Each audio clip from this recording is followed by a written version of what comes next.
सभी चिकित्सक गणों को नमस्कार। मैं डॉक्टर अखिलेश नारायण सिंह और आप सभी पढ़ रहे हैं NHEH BSc कोर्स में अस्थमा। हमने पिछली क्लास में जाना ब्रोंकियल अस्थमा क्या होता है, उसके कारण क्या होते हैं, लक्षण क्या होते हैं,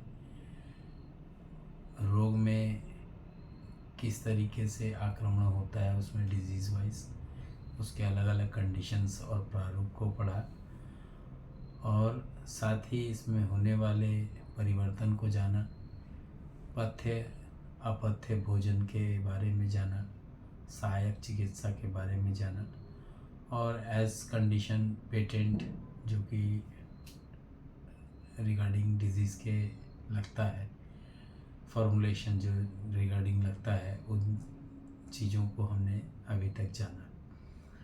अब बात आती है कि ब्रोंकियल अस्थमा, एक अस्थमा हुआ तो दूसरा अस्थमा कौन सा होगा। दूसरा अस्थमा होता है कार्डिक अस्थमा। क्यों पढ़ाया जाना ज़रूरी मुझे लगा, क्योंकि अस्थमा दो प्रकार के होते हैं। ये जब तक आप दोनों प्रकार को नहीं जानेंगे तो ये कैसे समझेंगे कि उस जगह पे कौन से चलाने वाले प्रोडक्ट होंगे या क्या फॉर्मुलेशन किस मेडिसिन के रिगार्डिंग होगी, ये जान पाना संभव नहीं हो पाता है। और यही कारण है कि लोग इसी का प्रोटोकॉल बनाते हैं, एक मेडिसिन देते हैं और प्रोटोकॉल बताते हैं, कंडीशंस को आपको बताते हैं और वो प्रोटोकॉल बन जाता है और आप उसी के रिगार्डिंग काम करने लगते हैं। बट अगर कंसेप्ट मालूम हो तो सिलेक्शन ऑफ मेडिसिन सेलेक्ट करना आसान हो जाता है और तब उस कंडीशन में क्या डाइल्यूशन और डोजोलॉजी होनी चाहिए, इस पे विभिन्न टाइम पे मैंने क्लासेस दी है। लास्ट 25 तारीख को दिसंबर महीने 2023 में क्लास दी थी और इसकी अगली क्लास जून में होगी। 3 दिन या 5 दिन का एक नेशनल सेमिनार होगा, इसे आप लोग अटेंड करेंगे और तब कॉन्वोकेशन प्रोग्राम आखिरी में उसके 3 महीने के बाद कॉन्वोकेशन प्रोग्राम होगा, जो कि सावन के बाद या तो बोलना चाहिए सितंबर से अक्टूबर के बीच में ये क्लासेस होंगी। ये मतलब नेशनल कॉन्वोकेशन प्रोग्राम होगा और इस प्रोग्राम में सभी को आना होगा। सभी का सर्टिफिकेशन प्रोग्राम है, सभी को आना होगा।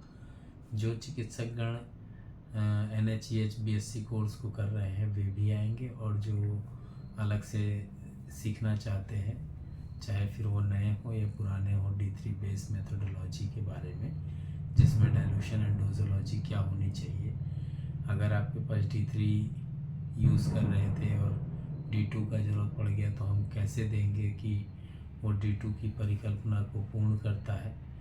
तो इस टाइप के कई तथ्य सवाल हैं जो चिकित्सकों को मिलना ज़रूरी है ताकि उनके क्लिनिकल प्रैक्टिस में कोई बाधा ना उत्पन्न हो सके। तो आइए चलते हैं आज NHEH BSc कोर्स में कार्डिक अस्थमा के बारे में। लगातार मैं मुंडी तो उठा के नहीं रख सकता, तो मुंडी नीचे रखना पड़ता है। इसमें कई चिकित्सकों का क्या नाम है, सर कौन सी बुक को देख के पढ़ाते हो, तो मेरे नोट्स हैं भाई। मैंने नोट्स बनाए थे और चाहता तो इन डिजीज़ 7493 डिजीज़ हैं, इनके कंप्लीट कंसेप्ट को बताता, लेकिन उतना समय नहीं है किसी के पास, क्योंकि क्लासेस फ्री की होने के बावजूद आप लोग कमेंट तक नहीं डालते। बड़े कंजूस हैं आप लोग। इतना कंजूस मत बनिए, क्योंकि कोई अगर पढ़ा रहा है तो वो दरिया दिली दिखा रहा है, तो कमेंट देने में क्या कंजूसी, फिर भी पता नहीं क्यों। चलिए आगे चालू करते हैं। कार्डिक अस्थमा, जिसको हृदय जन्य श्वास रोग या कार्डिक अस्थमा के नाम से जाना जाता है। अन्य नाम इसके हैं, इसे एक्यूट लेफ्ट हार्ट फेलियर या एक्यूट लेफ्ट हार्ट फेलियर भी कहते हैं। परिचय इसका: रोग हृदय रोग जैसे रक्त दीपिकाएँ, हृदयपात से सांस फूलना, सांस लेने में परिश्रम करना पड़ता है, परंतु सांस जल्दी जल्दी आती है। Dyspnoea associated with heart disease such as congestive heart failure, the breathing is less laboured but more rapid. ये लॉयल मेडिकल डिक्शनरी का शब्द है। मतलब दुश्वासन एवं अधिक थकान के दौरे प्रायः रात में होते हैं, जो बाएं तरफ के हृदय असफल्य और फुफ्फुसीय संकुलन के साथ होते हैं। इसको कहना चाहिए विलियर्स चिकित्सा विशेषज्ञ जो डिक्शनरी होती है उसके रिगार्डिंग है ये शब्द, और वहीं मिलेगा आपको। रेफरेंस ज़रूरी है, क्योंकि जब तक प्रमाण नहीं होता है तब तक आप लोगों को विश्वास नहीं होता है। रोग का प्रमुख कारण क्या है? इसके वही सब कारण हैं जो ब्रोंकियल अस्थमा में होते हैं, लेकिन इसमें लक्षण थोड़े से अलग आते हैं, उनको मैं बताना चाहूँगा। प्रायः दौरा जो होता है वो रात के समय होते हैं, परंतु ये रोग पहली रात में होता है। व्यक्ति के साथ जब भी होगा ये फर्स्ट नाइट में होता है, ठीक है। इसके उत्पन्न होने पर दमा का आक्रमण अकस्मात 2 बजे रात के आसपास होता है। यदि कोई रोगी थोड़े परिश्रम करने से या सीढ़ियाँ चढ़ने से सांस लेने में कठिनाई का अनुभव करता है, उसे खांसी है या नहीं है, तो भी वो हृदय रोग से पीड़ित है, जिसके कारण उसे सांस लेने में कठिनाई होती है। ऐसे रोगी अधिकतर देर तक फ्लैट सीधा चौकी समझते हैं, चौकी के ऊपर सो जाते हैं कई लोग, ज़मीन पे एकदम फर्श वाला ज़मीन एकदम ठंडा है उस पे सो जाते हैं कई लोग। तो सीधा लेट नहीं पाते फिर वो, और उनका जो सांस होता है वो उस कंडीशन में फूलने लगता है, जिसके कारण उसे शीघ्र उठ करके बैठना पड़ता है। तो रोगी शुद्ध वायु के लिए कमरे की खिड़की अथवा दूर के जो दरवाजे होते हैं उनको, लेकिन उसमें भी कुछ एक भेद है, उससे कुछ ही समय के लिए लाभ मिलता है, कुछ ही समय के लिए लाभ। लेकिन अगर ये दशा कुछ समय तक रह करके धीरे धीरे स्वतः ही ठीक हो जाती है। श्वास अति कष्ट से आता है, इसमें कुछ कुक्षता और खांसी प्रारंभ से ही साथ साथ रहती है। सांस का जो वेग होता है वो अत्यंत तीव्र होता है। रोग की प्रतिकारक स्पष्ट चिन्ह इसमें होते हैं। खांसते खांसते थोड़ा पतला बलगम निकलता है, नाड़ी पर दबी हुई दीर्घामी दिखाई पड़ती है, छाती में हवा भरी होने से फूली हुई लगता है। फूला हुआ मतलब चेस्ट ऐसे रहता है ना, वो चेस्ट ऐसे रहता है, ऐसे थोड़ा सा सामने से उभार लिए हुए, हड्डियाँ उठी हुई रहेंगी उस व्यक्ति के। इसमें व्यक्ति को जो चेस्ट होता है वो फूला हुआ होता है, और इससे अगर बोले इससे कोई लाभ होता है तो ये लाभ क्षणिक होता है। इसमें स्वाक्ष कक्षु जो होता है उसमें खांसी आरंभ से ही साथ साथ रहती है, और सांस का जो वेग होता है वो अत्यंत तीव्र होता है, एक्यूट होता है, बहुत ज़्यादा, मोर एक्यूट होता है। रोग की अगर हम प्रतीकात्मक चिन्ह की बात करते हैं तो खांसते खांसते रोगी जब थोड़ा सा पतला सा बलगम निकालता है उसकी नाड़ी जो होता है वो भरी हुई और दीर्घामी महसूस होती है। छाती में हवा भरी होने से फूली हुई रक्त भार में वृद्धि देखने को मिलती है। फुफ्फुसीय धमनी शोथ युक्त हो जाता है। मुख और हाथ पैर में सूजन दिखाई पड़ती है। हाथ पैर ठंडा पसीना डिस्चार्ज करता है। हृदय के शीर्ष कोण का स्पंदन मंद और भारी दोनों तरीके से करता है। वही श्वास अंततः श्वास की अपेक्षा अल्प अवधि वाला होता है। इसमें याद रखने वाले कुछ पॉइंट्स हैं। हृदय का प्रभाव फेफड़े पर होने से रोगी को खांसी तथा श्वास की जो शिकायतें होती हैं,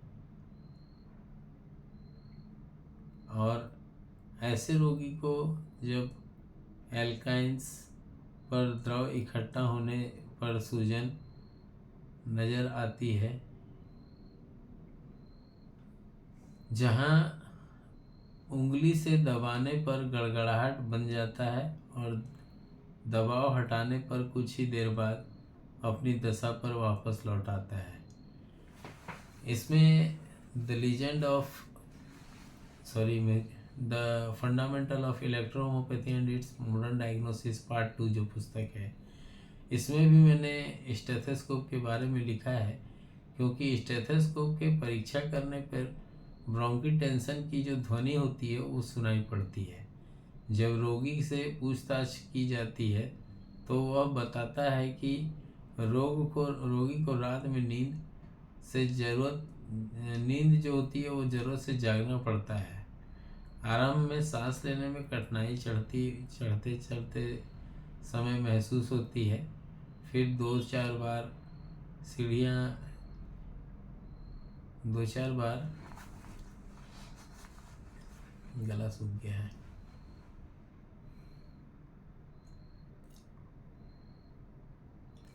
दो चार बार व्यक्ति को सीढ़ियाँ चढ़ता है तो सांस फूलने लगती है। बाद में समतल भूमि पर भी चलता है तो नहीं चल पाता, उसको मुश्किल होती है। जब रोगी पूछताछ की जाती है तो पता चलता है कि रोगी को रात भर जागने की पुरानी बीमारी लगी हुई है। आरंभ में सांस लेने में कठिनाई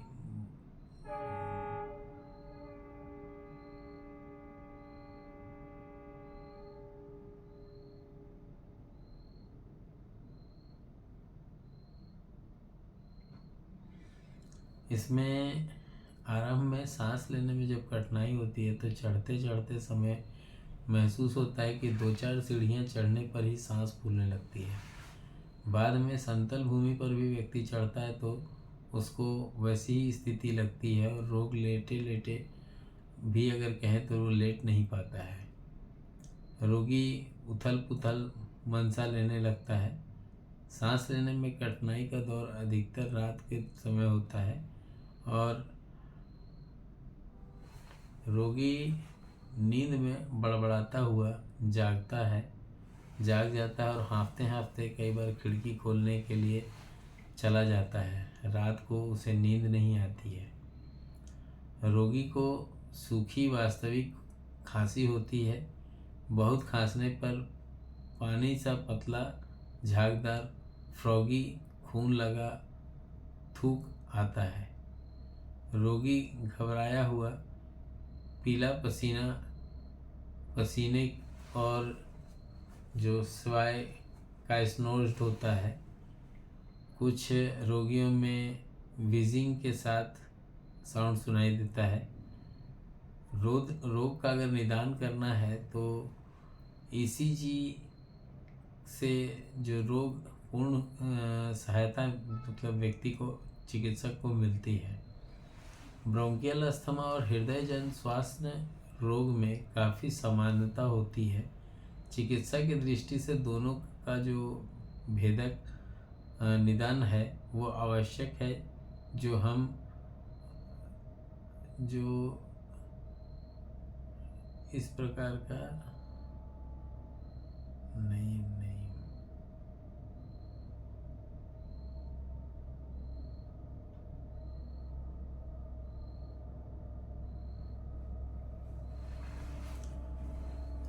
मॉस्किटो भी आ रहा है, परेशान करके रख दिया है मच्छर। तो इसमें खून लगा हुआ थक्का जैसा थूक भी आता है। रोगी घबराया हुआ महसूस कर सकता है। उसको वीजिंग के खास जब हम टेस्ट करते हैं स्टेथोस्कोप से तो वहाँ वीजिंग की साउंड मिलती है। ब्रोंकियल अस्थमा अगर हम बात करते हैं लक्षण और चिन्ह की, तो आयु बहुत मायने रखता है। ब्रोंकियल अस्थमा में एक इसका डेफिनेशन नहीं बोलना चाहिए, अंतर बता दे रहा हूँ, अंतर ज़रूरी है। ब्रोंकियल अस्थमा ये कम आयु में प्रारंभ होता है और प्रथम आक्रमण 3 वर्ष की आयु से पहले होता है। ठीक है। इसमें अगर कार्डियक अस्थमा की बात करें तो ये माध्यमिक जो है ये आयुर्विज्ञान कर जो उसका जो परसेंटेज होती है वो 50 से 60 वर्ष की आयु में अधिक होता है।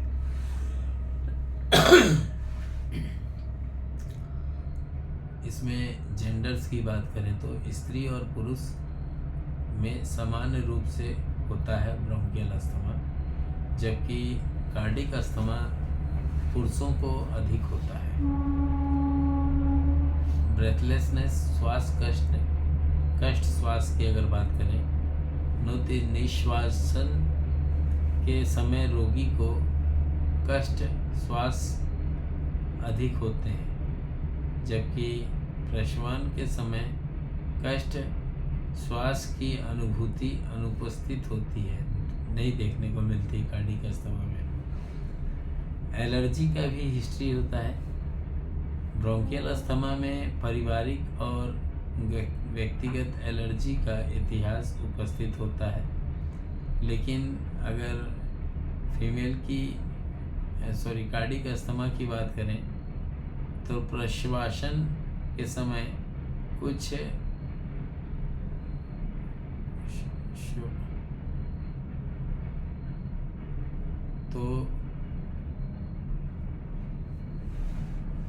प्रश्वासन के समय जब श्वास की अनुभूति अनुपस्थित होती है तो व्यक्ति को सांस लेने में दिक्कत महसूस होती है। एलर्जी में अगर बात करते हैं तो एलर्जी में ब्रोंकियल अस्थमा में पारिवारिक एवं जो व्यक्तिगत एलर्जी का इतिहास जिसमें मिलता है, और जबकि कार्डिक अस्थमा में ऐसा कुछ नहीं होता है।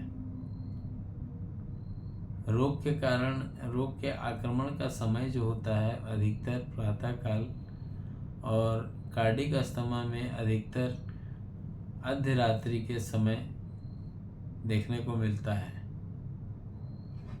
हृदय वाहिका एक लक्षण और चिन्ह है, सामान्य से कोई अंतर नहीं है। इसको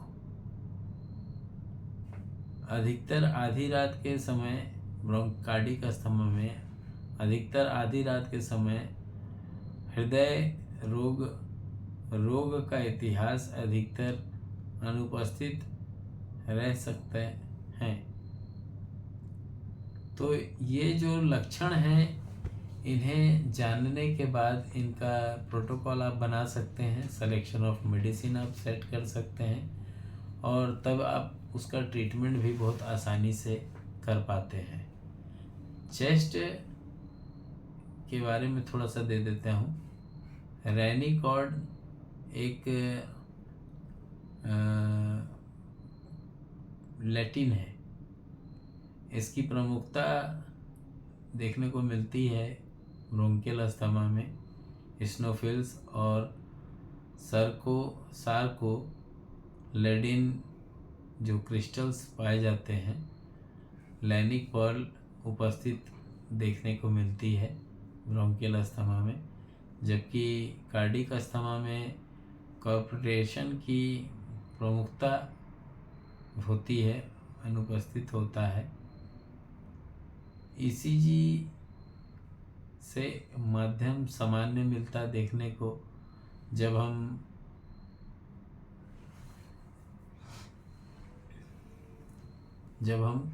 ब्रोंकियल अस्थमा की बात करते हैं, लेकिन जब कार्डिक अस्थमा की बात करते हैं तो प्रायः अवशासन असामान्य मिलती है। कार्डिक अस्थमा चिकित्सा आवश्यक निर्देश हैं कुछ, उसको नोट कर लीजिएगा। इस प्रकार के श्वास रोग की चिकित्सा बिल्कुल भिन्न है और इसमें स्टेरॉयड इंजेक्शन देने से हानि हो सकती है। वास्तव में ऐसे लोगों की उचित निदान करने के बाद उसे चिकित्सा के लिए हृदय रोग विशेषज्ञ कंसल्ट कार्डियोलॉजिस्ट के पास भेज देना चाहिए, क्योंकि हृदय के विकृत विभिन्न रोग के ठीक करने के बाद श्वास में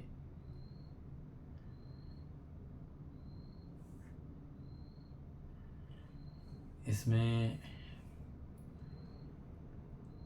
स्टेरॉयड लोग लेते हैं, स्टेरॉयड नहीं लेना चाहिए। वास्तव में ऐसा उचित निदान करने के बाद उसे चिकित्सा के लिए नासक के कार्डियोलॉजिस्ट जो हैं उनकी सहायता ले सकते हैं। कार्डियोलॉजिस्ट के भेज देने चाहिए, क्योंकि इस के विभिन्न रोगों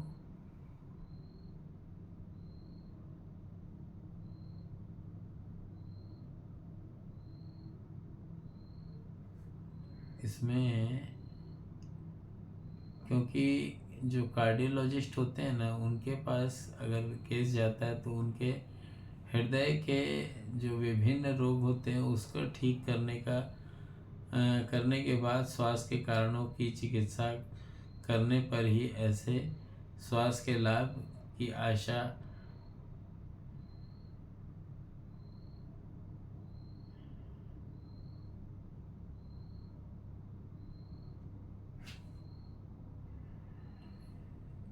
इसमें कार्डिक अस्थमा जो होता है ये एक दौरे का भी इसमें रोल प्ले होता है। श्वास का दौरा अगर समाप्त हो जाता है तो उसके बाद का कंडीशन एक होता है। रोग के क्रोनिक हो जाने पर भी इसकी एक कंडीशन व्यक्ति को देखने को मिलती है। इसमें कॉम्बिनेशन थेरेपी भी दे सकते हैं, मिश्रित औषधियों का जो चिकित्सा जाल है उसको भी दे सकते हैं। यदि हृदयजन कार्डिक अस्थमा के रोगी को एक इंजेक्शन आता था एड्रेनल, तो उसको देने से व्यक्ति की मौत हो जाती है। इस बात को ध्यान में रखिएगा, किसी ने पूछा था तो इसलिए स्पष्ट बताना ज़रूरी समझता हूँ मैं। तो ये क्लासेस आज के लिए इतना ही। कल हम लोग फिर हाजिर होंगे कोई एक नई टॉपिक को लेकर के जो रेस्पिरेटरी ट्रैक्ट को बिलोंग करती होगी। यूँ तो हार्ट के लिए रेमेडी जो है वो A3